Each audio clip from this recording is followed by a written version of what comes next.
Alors là, on a un bloc de 100 000 orties qui était dédié pour l'Italie. On estime à peu près à 10 000 euros la perte sur cette série-là.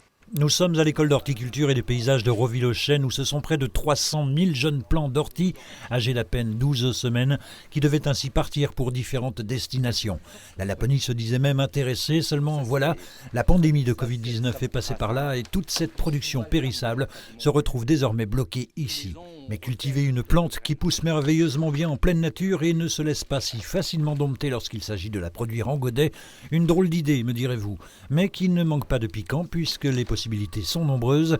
Elle possède des vertus médicinales, on peut l'utiliser dans l'alimentation humaine ou animale et elle peut même servir dans la fabrication de fibres textiles. Dès qu'il y avait une pénurie de fibres de lin ou de chanvre, entre autres, c'était beaucoup utilisé pour les cordages et les voiles de bateau.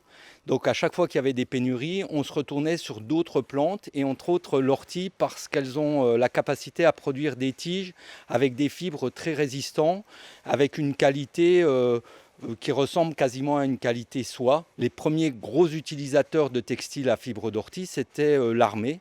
On a fait des tenues militaires en fibres d'ortie.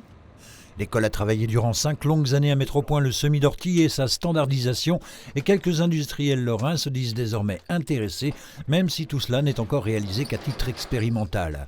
Mais revenons à la production du moment, tout ne sera pas perdu. Dans ces racks, 20 000 plants qui ont pris la route en direction du village voisin de Doncières, soit un tiers de ce que ce jeune agriculteur va planter.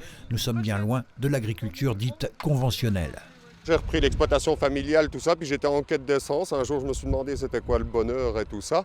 Et donc, je me suis mise à réfléchir sur nos façons de produire, nos modèles capitalistes, nos modèles, tout ça. J'ai commencé à arrêter le lait pour faire de la vache à laitante parce que ça me paraissait plus naturel.